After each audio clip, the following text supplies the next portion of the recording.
How y'all doing? I'm Paul Ryan, your host of the Across the Cowboys podcast. If you're new to the show, thank you for joining us. And to our regular listeners, welcome back. With me, as always, is my co-host, the greatest co-host in the world, Mike the Pig Crumb. Mike, how are you? Doing good, man. Sorry about missing last week. Had to take my vacation to Disneyland, but I'm back. I'm ready to go. Playboy millionaire over there. No. Well, Mike, how was your vacation, sir? It was good, man. It's, you know me. Look around. You get me to Disneyland, I'm gonna have a good time. So yeah, it was a good week. Well, I got to see some pictures of your trip on Twitter, Mike. I'm not sure if everybody else did. Where can we find you there, sir? At CD Piglet, guys. Nice and easy. Of course, no show is complete without the conductor of the Jake Ferguson hype train, Mr. Brendan Fergie Smith. Brendan, how are you? I'm doing great. I'm getting prepared to lightsaber duel Mike when we both go to Disney. Yes, sir. Yes, sir. Definitely looking forward to seeing some photos of that trip. Brendan, where can we find you on Twitter? You can find me at Brendan_Smith26. Guys, I am Paul Ryan. You can find me on Twitter at Paul_Ryan15. We are only 3 weeks away from NFL Draft Week and Mike paying off his Cardinals bet payoff by live streaming and eating his favorite frozen pizza, Red Baron. Mock drafts, pro days, and draft rumors are in full effect as we get closer to the draft. Here to help us build the Cowboys and learn more about the 2025 draft class is Mr. Zach Lee, a.k.a. Double Move on all platforms. Zach, how are you? I'm good. How are you? I'm not post Disneyland vacation, but I'm doing pretty good. I mean, it's NFL draft season, so. Yeah, you've been pretty busy yourself based on your YouTube page, sir.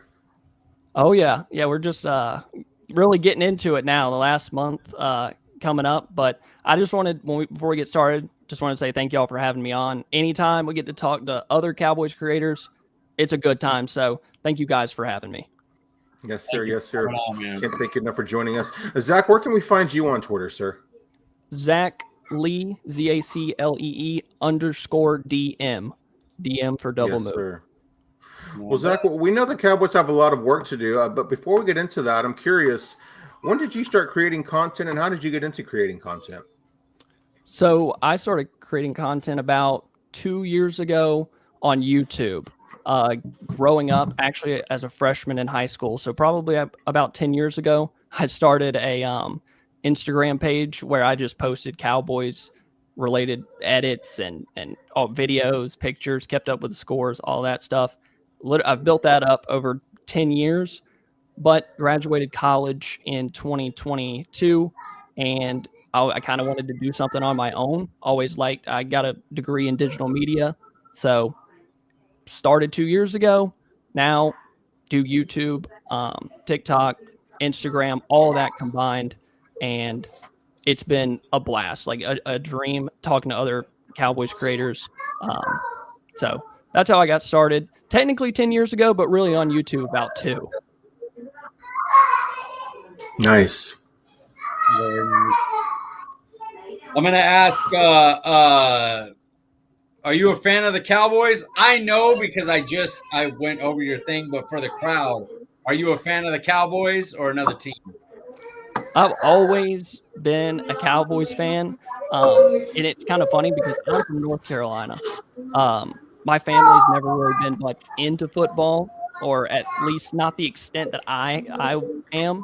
And when I was growing up, the Cowboys always being on TV. I'm 7 or 8 years old watching them on Thanksgiving and Christmas and all of this stuff. So I'm a Cowboys fan. I really don't keep up with other NFL teams that much, other than free agency and the draft. Well, Zach, how long have you been basically scouting college players? So me and Foot's the King on YouTube, we started about 2 years ago where we would sit down, create mock drafts, kind of war room video it, and kind of talk through each pick. And that really started 2 years ago, but I was casually watching players, probably a year or two beforehand. But really in the last 2 years, I've sat down, done full notes, breakdowns, grading, all of that good stuff. And it's been growing ever since. Like, I just love the draft more and more each year.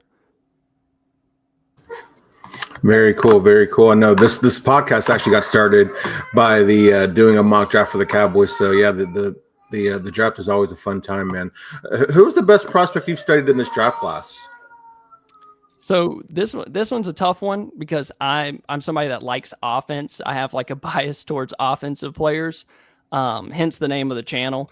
But in this class, I think the best player I've watched so far is Abdul Carter, pass rusher from Penn State. Now, I do have to mention Travis Hunter because I know a lot of people have him as their number one prospect. If we're just talking athleticism, Travis Hunter is the most interesting, the far and away the best in terms of that standpoint. But when you just look at Abdul Carter, the bend, the athleticism, and maybe it's a little bit of Cowboys bias, but I see Michael Parsons, not just, playing at Penn State, wearing number 11. I just see a freakishly gifted pass rusher. The explosiveness, the bend, and he kind of has some warts that I would say Micah does. Now, I know as phenomenal as he is, he's maybe not the best at stopping the run. He can get after the quarterback, have an insanely high pass rush win rate. But just for Carter, a 22.6% pass rush win rate in 2024. The dude had 43 hurries, 13 sacks, just dominant. So the athletic profile, the production in college, just it puts him at number one for me. Well, I don't disagree. Hunter's my one, Carter's my two, but you can't really. Those are your two superstar guys. Who do you think's overrated in this class? So and maybe this is Cowboys bias as well, because when I look at what Dallas needs on their roster, I think edge is kind of towards the bottom of the list. And then when I think about overrated and a guy that's ranked pretty high and he doesn't really match what I have him graded at, it's Mykel Williams, the edge from Georgia. I watch him. I don't get it. I guess you can make a case if you're looking at just the athletic profile, the arm length, the speed, a lot of that stuff, but he just needs development, especially as a pass rusher. He just needs a lot of time to really get to the kind of player I think should be taken inside the top 15. I was looking at big boards a couple of days ago where it compiles 315 big boards and kind of tells you where they are. And Mykel Williams is inside the top 15 on the consensus. When I watched him, I didn't really get it. He can do some good things against the run, but his hands are a mess. He doesn't really counter. If he runs into a guy and he stops him, he just stops him.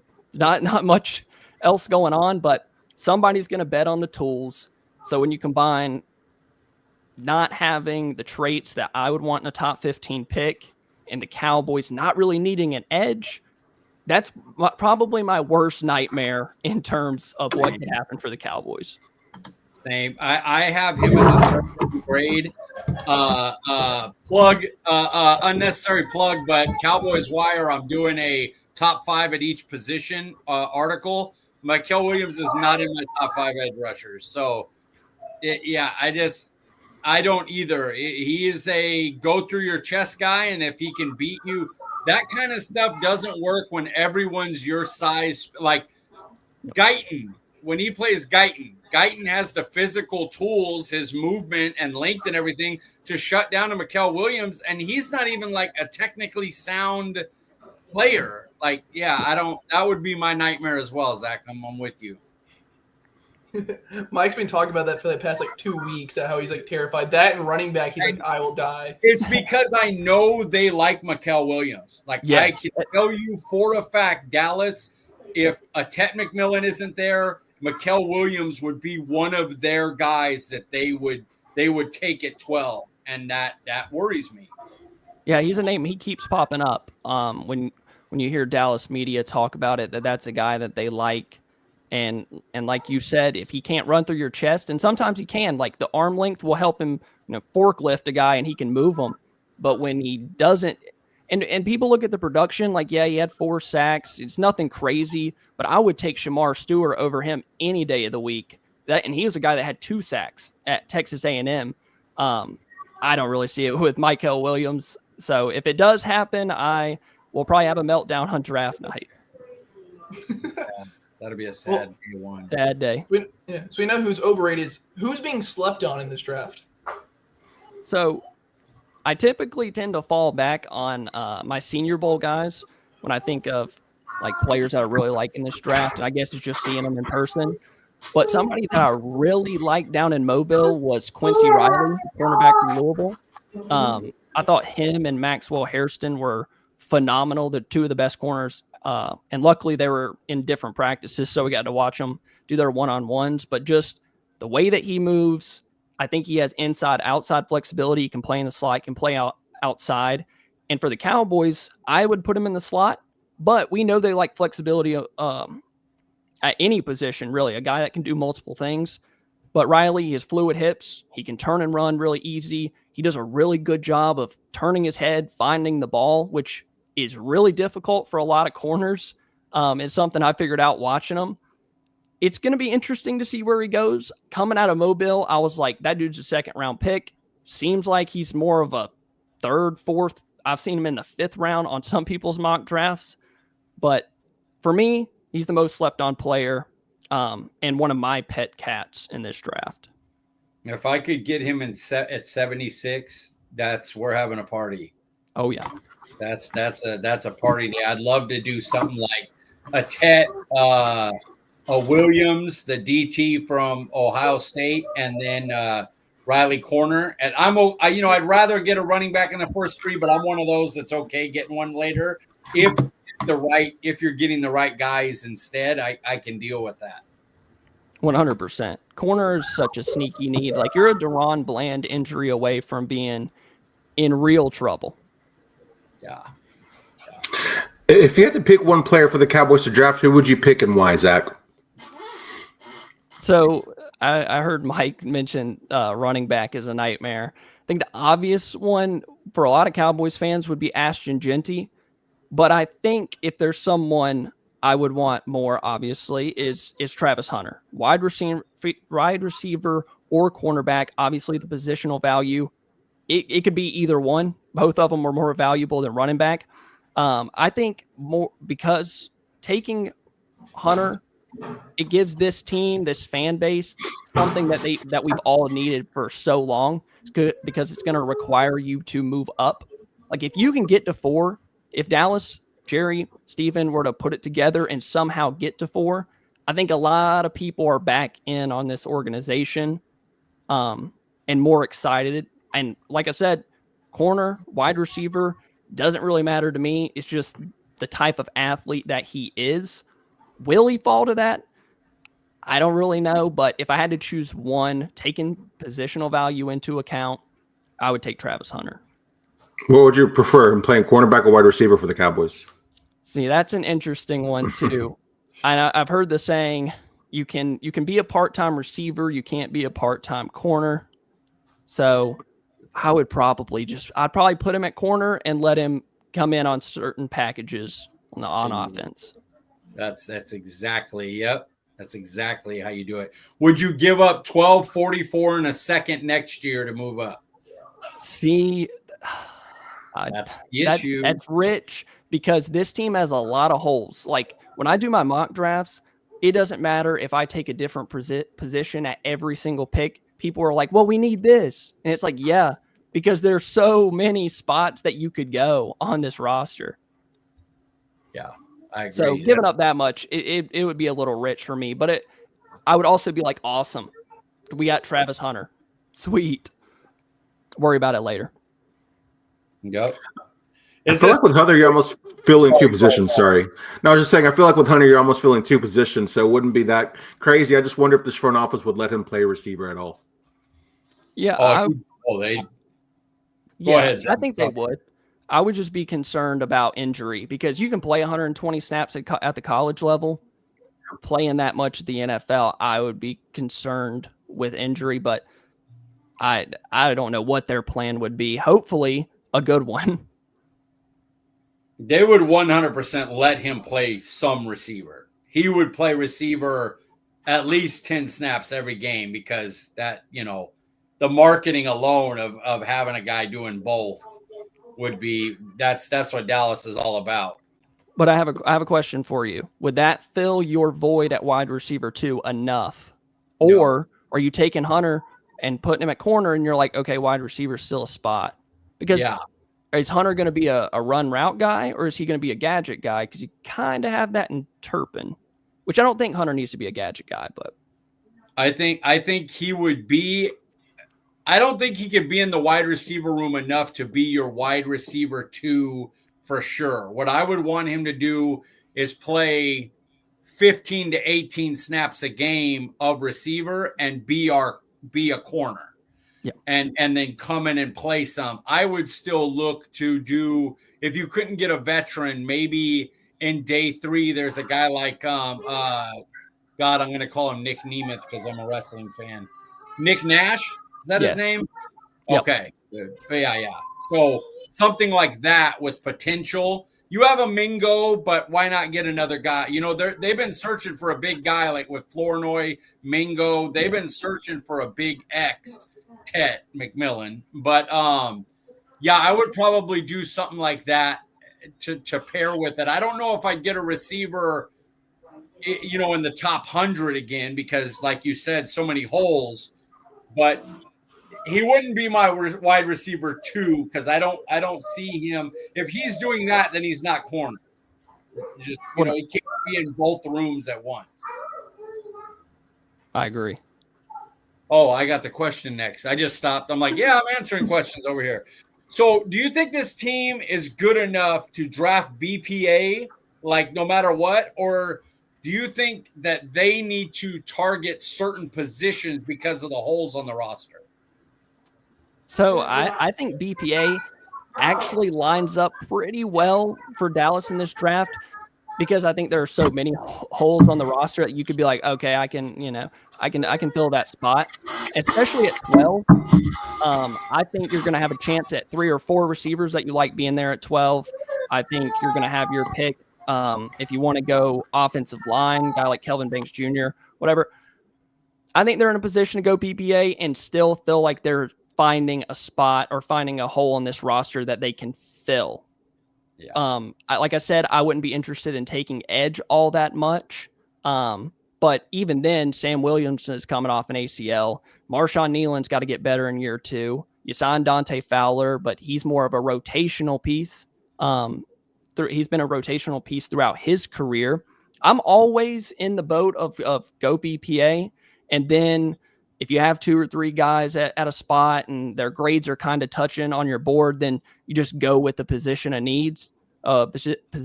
need. But they have a lot of holes: running back, wide receiver, right guard, left tackle, left linebacker. Like, we could just go on and on. But especially at 12, I think you go BPA. But I want to know what their BPA is, because mine isn't going to be Michael Williams. But they'll tell us theirs was, and then it's not going to be all that good. You know what I'm saying? So I would go BPA. What if Tyler Warren's their BPA? Go. Take him. All right. Okay. Take it. Hey, wide receiver. I could be your wide receiver too. Brock Bowers last year with the Raiders, just throw him the ball.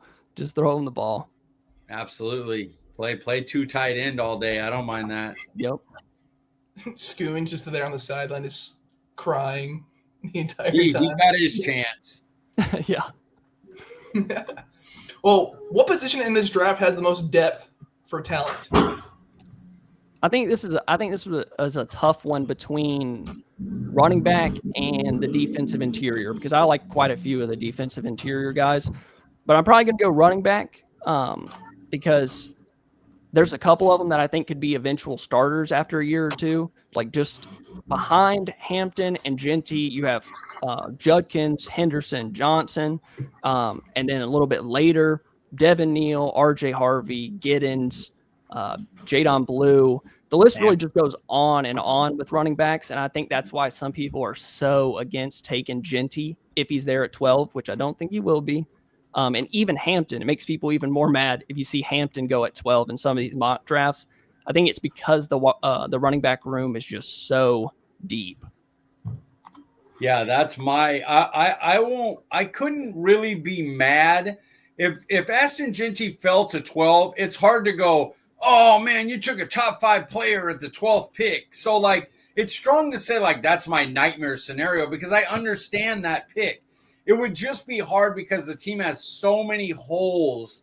And I know that at 76, there's going to be 5 guys that you could plug in that would be your starting running back. Yeah. So taking one at 12 would be like, oh man, I got to bite a nasty bullet because I know at 44, you're probably going to be looking at your best player being a running back. At 76, your best player is going to be a running back. Your 174, your best player is going to be a running back. But I would understand. I can't be mad at them for taking a clear top 5 player at 12. Like I get it. Now, Zach, I know you've evaluated a lot of players. Is there maybe a player or position that you're hoping the Cowboys will draft with one of their 3 fifth-round picks? So I kind of want to stay with the running back right here because there's a guy I think that will be in that 4th or 5th round range that I really like a lot, and that's Brashard Smith from SMU. I've been saying since October, if Dallas were to take one at 44, that's not stopping me from taking one at 174.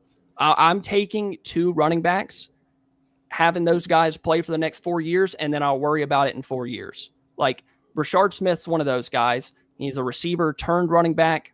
It shows with how he catches the ball. His vision can be a little, hit or miss, but that's because he hasn't been playing the position very long. But his route running out of the backfield, his creativity as a runner, we actually saw him down in Mobile as well, and he was killing the linebackers out there. No one could guard him in one-on-ones, and he looks like a receiver playing running back, but he's still a good running back. So if I were to get a guy like Judkins, Johnson, even Hampton, which I'm not taking him at 12, but whoever, if you pair them with Brashard Smith, your running back room's good for 4 years, and then you just move along.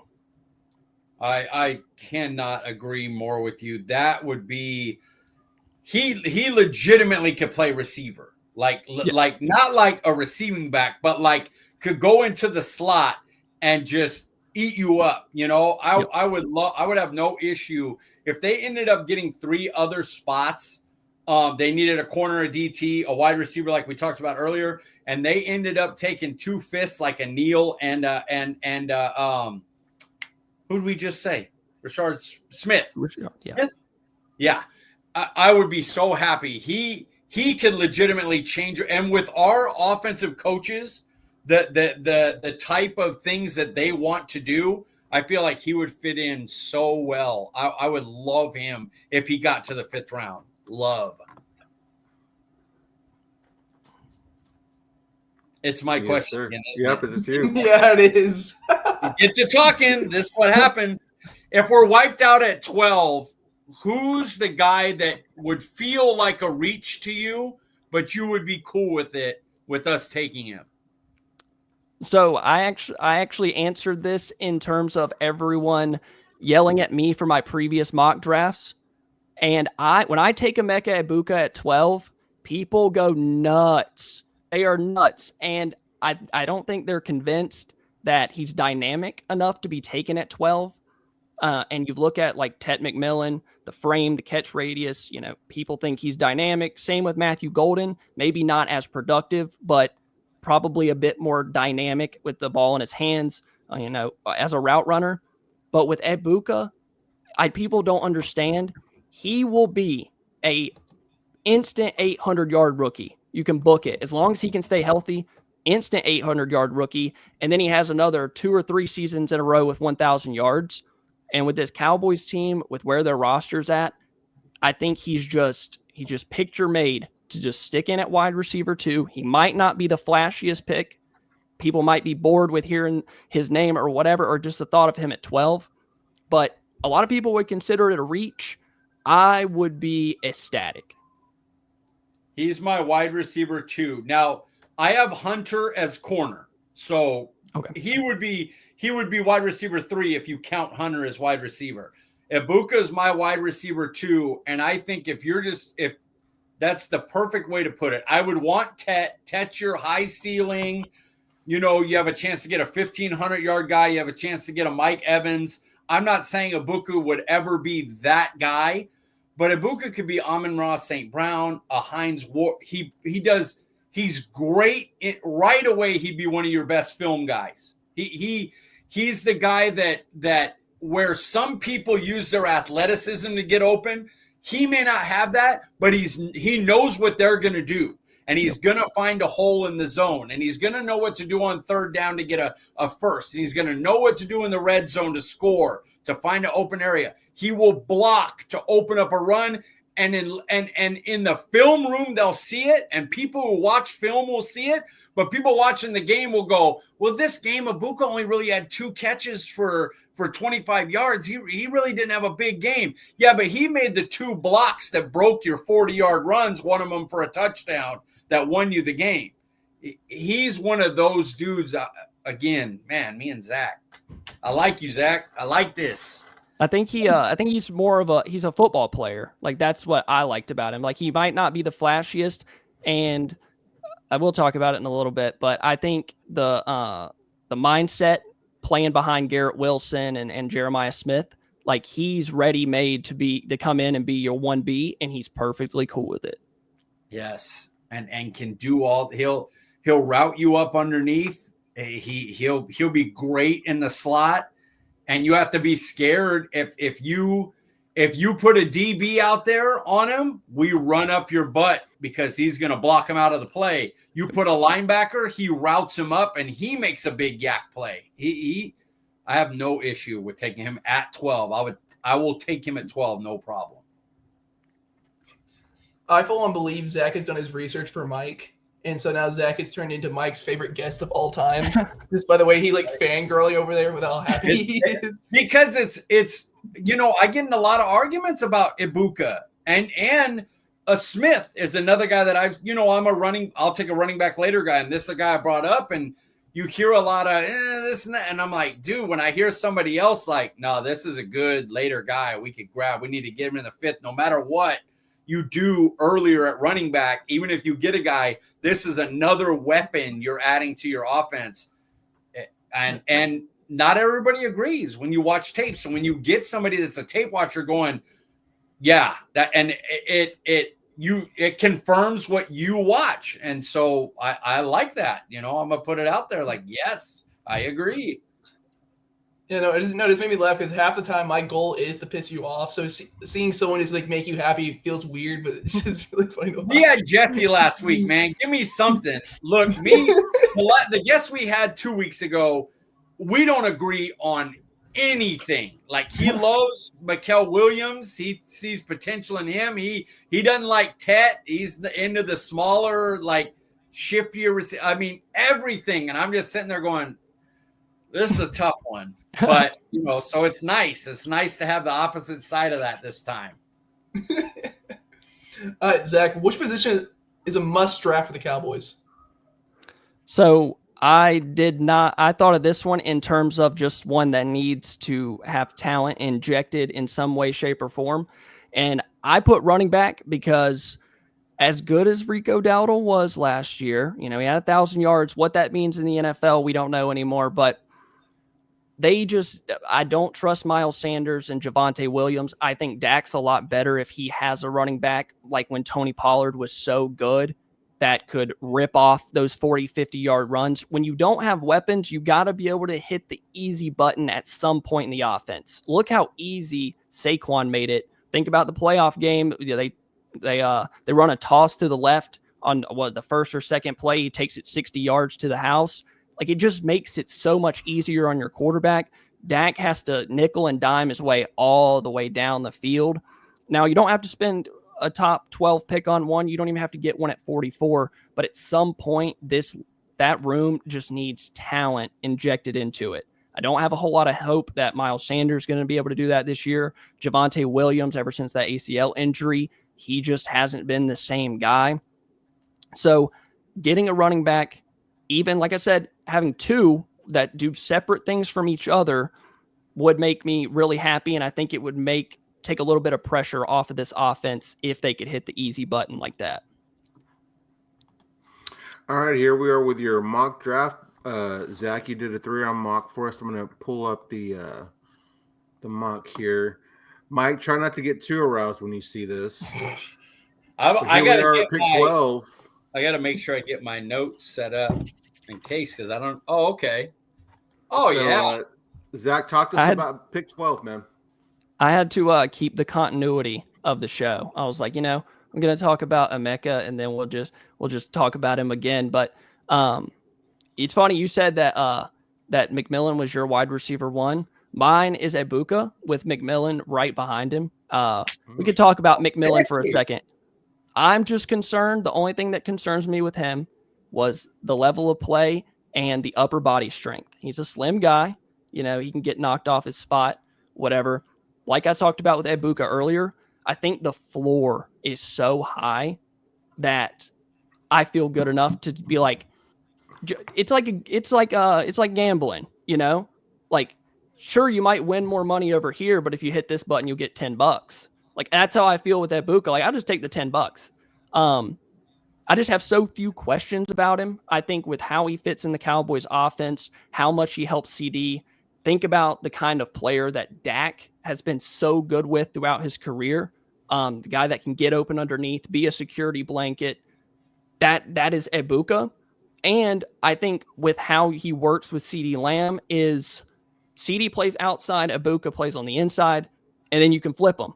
Ebuka can play on the outside. He's 6 foot, 200 pounds. Like, he's not little. He's not like a small slot guy.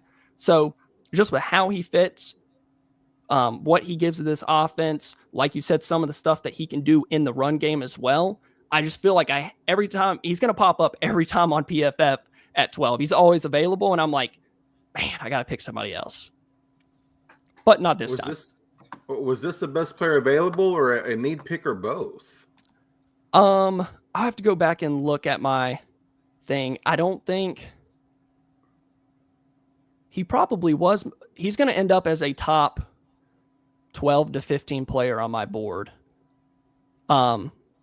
This was probably a slight bias pick, but also leaning towards the Cowboys and what they need.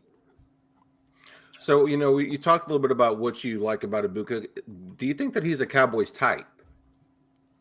Oh, yeah, 100%. A football guy, the ego isn't too big. I think he's coachable. All the reports that have come out have had nothing but good things to say about him. So I think he's a Cowboys type, and he's probably what they really need as an organization. He seems pretty quiet, like stick your head down, do the job, beat the guy across from you, and then go home. And then you look at the frame in terms of what they look for in a wide receiver. I think he fits that kind of mold. You look at Ryan Flournoy, Jonathan Mingo, a bigger bodied receiver, but he moves so much better than those guys. I do think he's a Cowboys type.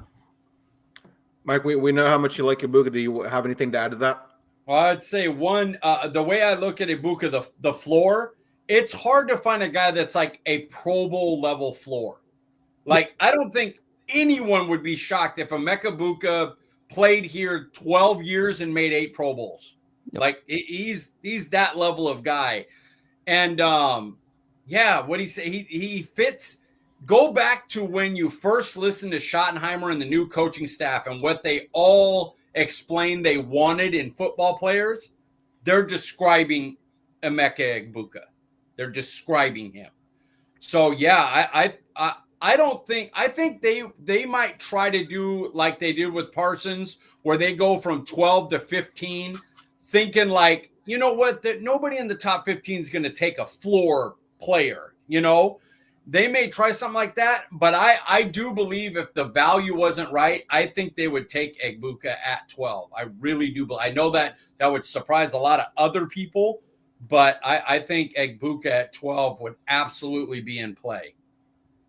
Do you see 100%. A world where? Oh, go ahead, Jack. Sorry. Oh, no, you're good. What you said about like no one's going to be surprised with his floor, I feel like that's really how it's going to be. Like, he's going to get taken at, if it's not 12, he'll get taken at like 15, and he's going to make 4 Pro Bowls in a row, and everybody's going to be like, oh yeah, like they're not going to think they missed or anything. Like, they knew he was going to be that type of player but they just didn't take him because they thought, well, maybe this guy or maybe this guy has a higher ceiling. And then you're going to look back on Ibuka and be like, well, yeah, we knew that. Yeah, everybody's so busy trying to find Micah Parsons that they don't see homeboy for Detroit, Hutchinson. Hutchinson just, he'll never be the athlete Micah Parsons is. He'll never do, but he just put up 10 sacks, make a Pro Bowl, be an All-Pro stuff. You know what I mean? And you're so busy looking for Micah Parsons and maybe not getting him that you miss just the guy that's a really good player, like really, really good player right there that you could have picked. Do y'all see a world where Emeka gets taken before Tet?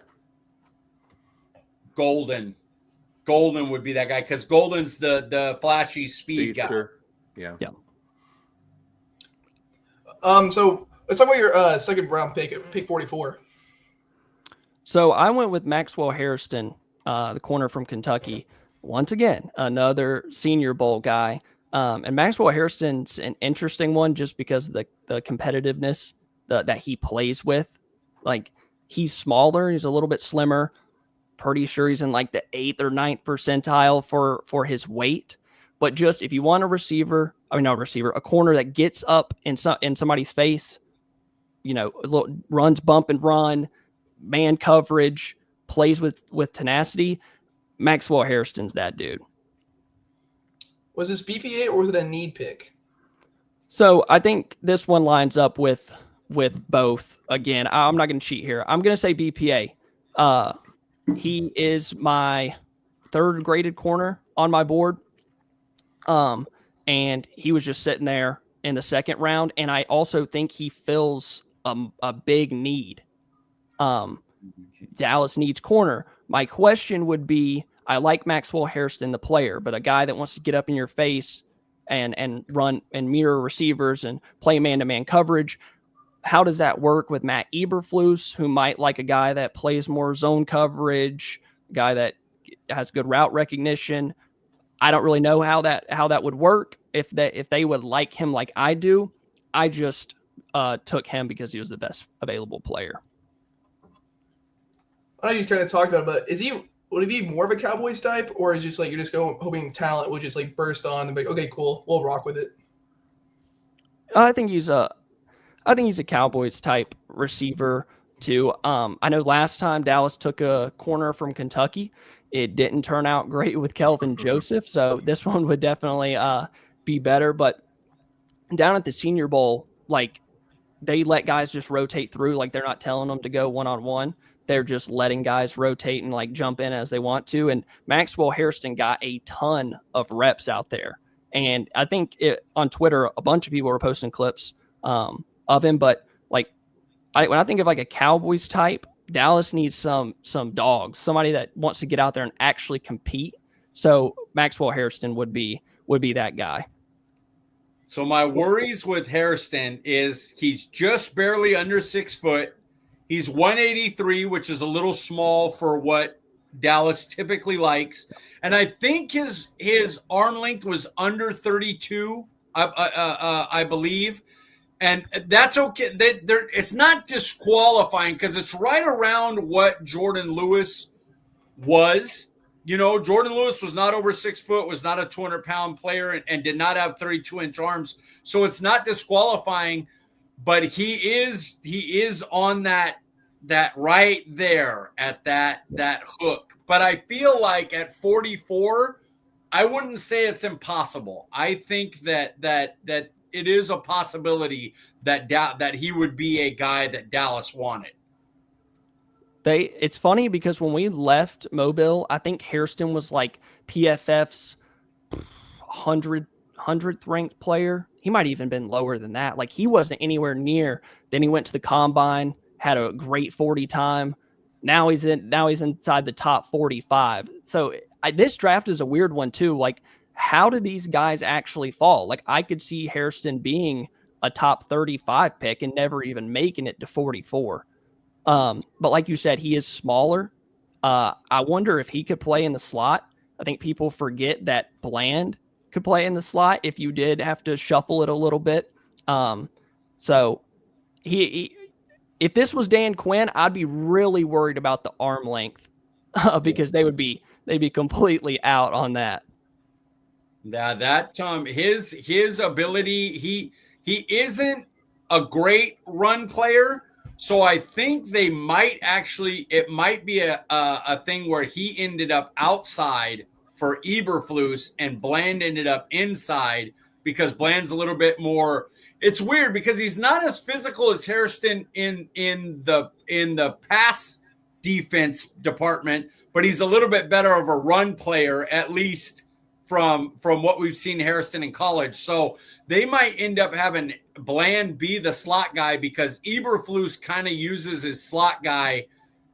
You know, they got to play the run. That's why I'm so surprised they didn't go get Mike Hilton because of the way Eberflus likes run players in the slot. So Maxwell Hairston, even though the arm length and size in old Dallas Cowboys defensive coordinators wouldn't work out, with Eberflus, Hairston might end up being an outside guy for him. I don't want to get off topic, but I do have to ask you this, a little bit of context on this pick. I have Benjamin Morrison as my number one corner. I love Benjamin Morrison. Now, I wasn't going to sit there and take Hurt Guy in round 2 because he's had each hip. He's had 2 hip injuries, had a shoulder injury. Like that's a Dallas pick in the second round. It would have made a ton of sense. But I really like Benjamin Morrison as well. And I didn't know where you had him ranked on your board. Let me look right now. Let me find out. I have my notes on that because I was doing my top 5 article, and he's in there in the top 5 corners. Hunter's my 1. Barron is my 2. Ravel is my 3. Morrison is my 4. Thomas is my 5. I actually don't have Will Johnson in my 5. He's my 6th. I'm not as big a fan of Will Johnson as a lot of other people are. I think, me either. I like Morrison, and I grade him on kind of a curve just because of the injury. Like, we haven't heard anything about it. Apparently, he's gonna do his own pro day or whatever. Like, we have no idea. But watching his game in 2023 against Marvin Harrison Jr., like, that dude's a competitor. He will get up in whoever's face and he's crazy. It was so good. So well, I would not be shocked at all if they do blue light special and they get him at 44 because he would fit Eberflus. And the way Dallas does stuff like that is they don't remove injured players from their board. They keep their board. What would they be if they were purely healthy? And then they go back and go, well, is it worth the risk on Jalen Smith, Leighton Vander Esch, whoever at this spot compared to where we have them, compared to who's available? And I can totally see them having that cornerback in their top 20 and just going, you know what, at 44, the guys that are here, I'd rather take the risk on the top 20 guy and see how that comes out. All right, here we are at pick 76. Talk to us about your player here, Zach. So DJ Giddens is someone that is connected to this coaching staff already through the offensive line coach now, who was the offensive coordinator at Kansas State. DJ Giddens has actually picked up a little bit of steam throughout this process too. And I think Dallas really needs to try to get out of the top 100 with a running back. I know that the drop-off isn't huge between like certain guys, but I feel like not having a pick for 75 picks, 80, like we're going to see a lot of what we saw last year where it's just a run through the 4th round on some of these running backs. Like that might be where Devin Neal, Damian Martinez, like wherever you have these guys ranked, like there's going to be a run, and the gap between who you can get at 76 and 140, I think at 144, 147, whatever it is, or 170. I don't know. The gap is huge. It's just like, I don't want that type of run again. So I took DJ Giddens from Kansas State, and I like him a lot. Sounds like this might have been a need pick. Is that accurate, or did you feel like he was the best player on the board? This was more of a needs pick because I didn't see anyone else that I loved at 76, and it did fill the need at running back. I really like Giddens. Like he's got a little bit of wiggle to his game. He's got really good start-stop ability. And I think he is a guy that would work in throughout the year and eventually become your running back one. So I did a mock draft of like knowing the Cowboys, what we call them are like the Will McClay guidelines. And in that mock, so I was doing as realistic as possible. In that mock, I had traded back and got Ibuka. I got a corner in the second round. I picked up an extra second round in the trade and got a DT. And my halfback was DJ Giddens. And the reason was, I was like, he brings your explosiveness. You've seen his athletic testing. He's connected through Kansas State. It just is a fit at that spot. I absolutely could see Giddens being the pick at 76, 100%. Yeah, I mean, Connor Riley, I can see him going around the Cowboys building and like to the scouts, like, hey, DJ Giddens, he was really good for us. Like he was very productive at Kansas State, and if he's there at 76, I got a feeling, all these guys have heard about him and whatnot. Like he could very well be the pick, and he's got the body to be an RB1. Hopefully you can work him in at the beginning of the year, make sure everything's good, and by the end, like he's taken over as your running back one. And I don't have the exact splits because I don't have those notes with me. They're over there. But our boy for Arizona, who's our offensive coordinator, Adams, yep, he ran a lot of different type of runs. His percentage of different. And DJ Giddens is a guy that can run any type of stuff. So anytime he's in, if you want to run an inside zone, he could do it well. Does he have the speed to get outside? Absolutely. You want to do pin and pulls? He'll go right behind. So it's a guy you can get that fits no matter what you want to put in. He can do those things. He has the talent to hit on any of those type of runs. Something that I really liked about him was the ability to actually create on his own, like make a linebacker miss at the second level and then pick up an extra 10 or 15 yards, something that this offense desperately needed last year. Like Rico Dowdle was as good as he was. Typically, he was going to get what was there. Giddens, make a guy miss and pick up an extra 10, 15 yards, or maybe even break it out the gate if you can get an angle and take it 30 or 40 yards. And it's just something that Dallas has missed so bad over the past season or two. True. So true. You're telling me the corpse of Ezekiel Elliott couldn't do that for you? I don't know what we're doing here, man. That was rough, dude. Rico was really efficient. He was he was a top 10 back in efficiency, and he could get you those inside runs and do stuff, but he could never you were never going to see him break one for 50-yard touchdown. It just wasn't something that was going to happen. And so you need to get one of those guys. 100%. So after these picks, what needs do the Cowboys need to fill? So I definitely need to get a defensive tackle in there. I think the drop off for DT is probably pretty big from round 3 to 5. I wouldn't be opposed to getting another running back later in the draft in rounds 5 through 7.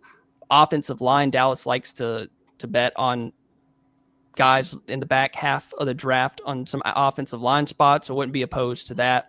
And then add another corner. I think you need to throw as many bodies as possible at the corner position. Mike, was Ibuka your favorite pick in this draft, or was it another pick? No, it's Ibuka. Ibuka is so underrated. And what happened is people like Zach. I mean, I'm not as big. Obviously, I come on here and stuff like that. But the bigger scouts came out and were like, "Oh yeah, he's good." Oh yeah. Oh, what about Ibuka? Oh sure, first round pick. Oh okay, but what like?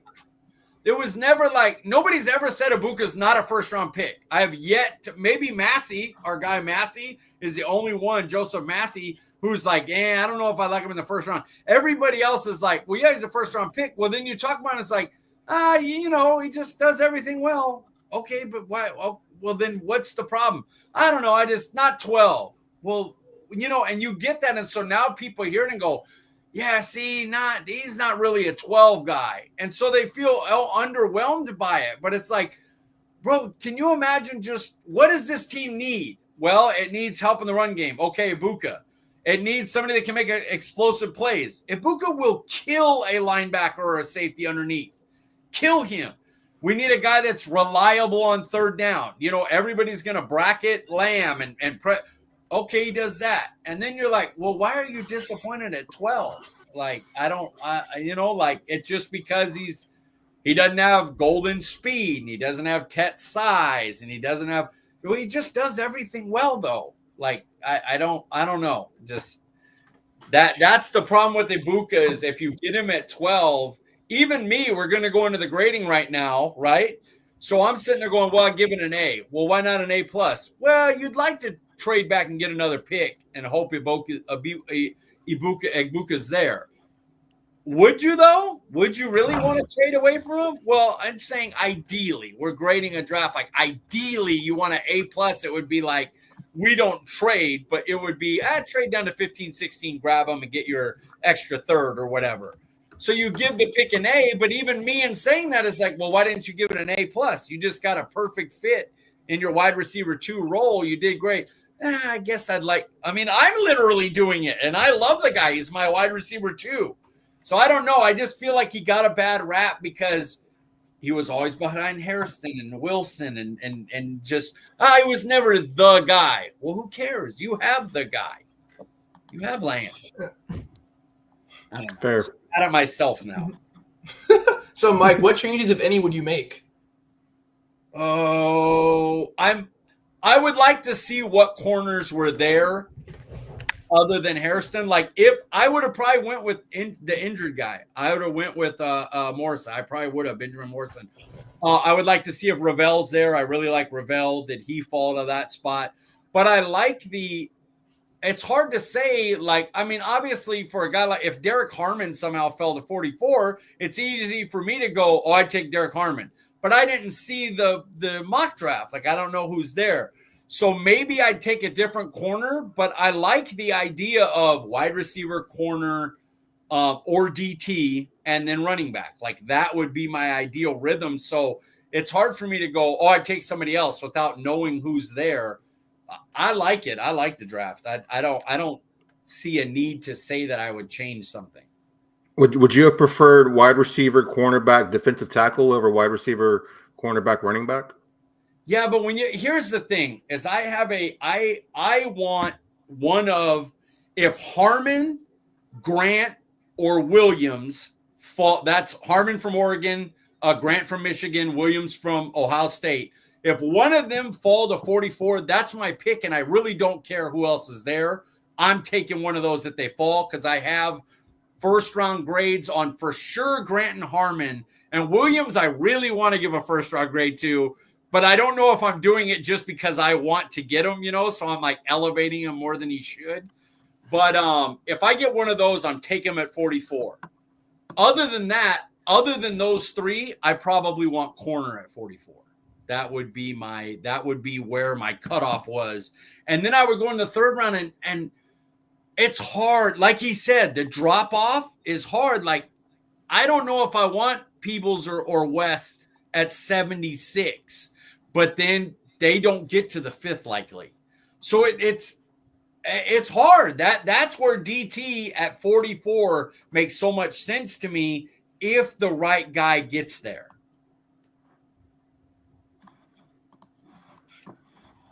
All right, Mike, grade this draft. I got to give it an A. I won't go A+ only because I want to know what other corners, and maybe we don't do trade backs, but if there was a trade back, I like Giddens, and it's only the second one. So I don't want to A+ it, and then what happens? Something else comes along, and something hits, and somebody gives me Harmon somehow in round 2, and I freak out. So I'm going to give it an A. You could sign me up for this draft right now. Like, they scare me drafting sometimes, So I'm like, if you were telling me, hey, we're for sure coming out with these 3 in the top 76, I'm like, I'm gravy. Let's go. Let's eat. So, sign Calais Campbell, because I think that's your only big thing. He's absolutely right. There's other depth things, but the only big thing you really need is a DT that you can go, okay, Mozzie was good to end the year. He played well. We got to give him credit for how he played the run at the last 8 games of the year. But I still kind of want a guy that I know I could plug Calais Campbell or somebody in there and be like, if Mozzie's not working with Eberflus, we got a dude. And that's the only thing you need off of this draft. Like, that's a major need. So, yeah, I got to give it an A, man. I might give it credit. A lot better than Jesse's. Sorry, Jesse. A lot better. So here we are with our player evaluation. Now, Zach, I actually heard about this player in a mock draft that you did with Foot. So I wanted to hear Mike's evaluation of this player. It's Joshua Farmer, defensive tackle out of Florida State, because prior to you talking about him, I hadn't heard a lot of people talk about him, so I'm excited to hear what Mike has to say. Let me start with this, Zach. Where do you have Joshua Farmer graded? Where's your grade for him? A second round. Okay, he's a third for me, so we're not that far off. We're day 2. He is the guy off the bus. He looks it like, I mean, you want to talk about getting a guy with potential. I think Farmer's 35-inch arms. Like, he's got nasty length. His get off is inconsistent. When it is good, he's hard to deal with. Let me go through my notes for him right here. Great length. When he sees it, he can move people. He plays with a little high pad level, so it eliminates his length sometimes. So the coach will have to get him playing low more often. His lateral movement and hands could be late. He gets reached too often. That is something that if that didn't happen, he would be a round 2 guy for me. He has the size, the strength. He has the look to be, and he could be good as a 2-gapper even. He could be a guy that, boom, I got the length. Which way are you going? Get the hell out of here. He just has to keep his pad level down, do it more consistently, and not get reached so much. Don't let guys get to you as much. So the potential's there. There's bad stuff on tape that the offensive line coach and them are going to have to get to. That's why he's not, a top end guy like Harmon and them.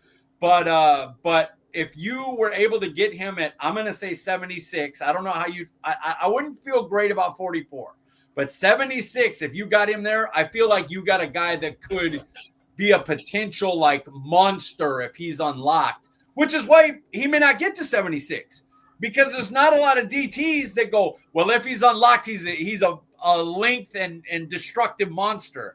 So, but if he got there, you could throw a party for that pick if he got to 76. Now, tell me why he's a second rounder, Zach. Tell me why I'm wrong. So, when we were obviously in Mobile, all right, I need to probably not go next year. That way I don't have any bias. But when we got there, Joshua Farmer was not on PFF's big board at all. Didn't know him. I just had my little sheet that told me who everybody was. I think we were in the national practice, and we're watching one-on-ones, and I see number 5. Like you said, get off the bus, dude. Huge. Like, his number looks like it's like this big on his back. And he was manhandling everybody. Everybody. Getting teams, same thing.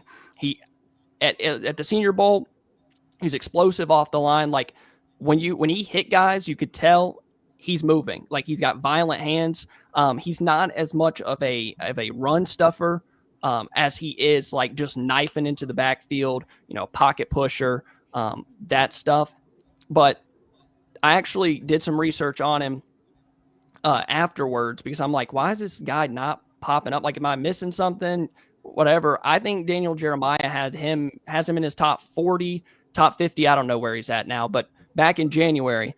But just like you said, a guy that if you can unlock him, I think he's got major potential. And, Braden Fisk went in the second round last year, got another guy from Florida State. So there's some 1-year pedigree there. But I really like Joshua Farmer, just from what I saw at teams at the Senior Bowl, what I saw in one-on-ones, just nobody could handle him. So why not him over Hairston at 44? So I just think corner's a bigger need. Like I said earlier, dude, I think you're a Deron Bland injury away from being in trouble. Like that really scares me. The corner does. I know defensive tackle's a problem. I mean, they kind of patched it last year with Linval Joseph. You 39-year-old camp body, you bring him in and he plays 17 games. I think you can do some stuff to kind of hide the deficiencies there. At least you have Osa back. Corner just scares me because you don't know if you're getting Diggs back. Jordan Lewis is out the door. I would like to get a second-round corner because I think a lot of those guys stack up right there, like with the Benjamin Morrison, the Siobhan Ravel, and then Maxwell Hairston. I think a lot of them stack up. You get your corner in round 2. And also, my bias against defensive tackles, like, that's not a flashy, cool pick. Come on. Hey, Joshua Farmer could be. Yeah, he could. If somebody gets him consistently off the snap and consistently low pad level, he is just too long-armed and strong to deal with as a pass rusher. You're right. He can be moved on double teams. He can be reached, but that's stuff that you can teach a guy. Yep. You can't teach a guy to have 35-inch arms and be strong as hell. Yeah, you can't teach a guy to hit somebody and the offensive lineman's backing up immediately. Like it's crazy. Yep. He'll probably end up being a Raven. Probably. Oh, God, it fits. It absolutely fits. All right, Mike, it's you, my friend. Is it me? Yes, sir. Yeah. What is it? Because I don't know. All right, I got it. All right, Thank Zach, you. would you rather reach gamble on players with picks 12 and 44 or play it safe with every pick? So where this team is right now, I pick Emeka Egbuka because of the floor. I'm not really down to gamble. If this was another year, I think I would be like, okay, let's shoot for the ceiling.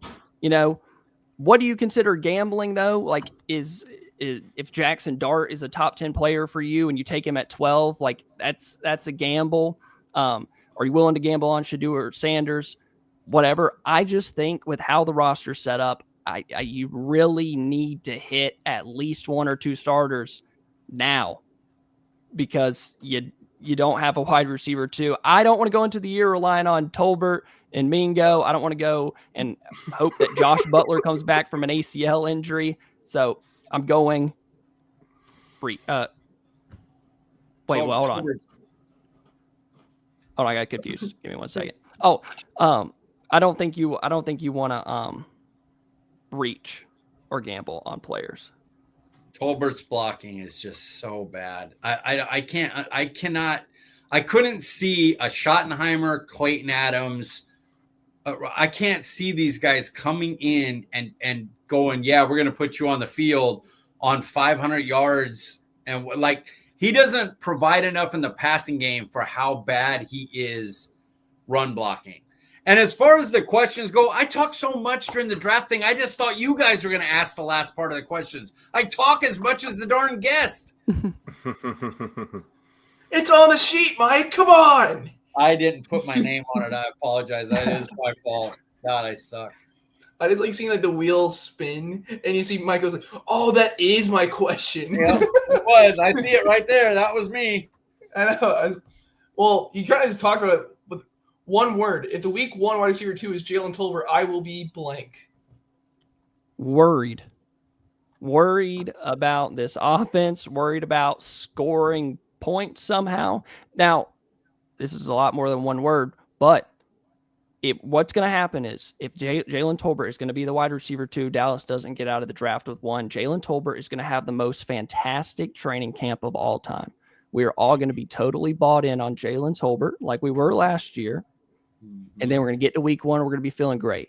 And then it's just going to be another 400-yard season. And then we're like, I remember Jalen Tolbert now. But yeah, I think I would be worried. I would really like to get another weapon somewhere for this offense.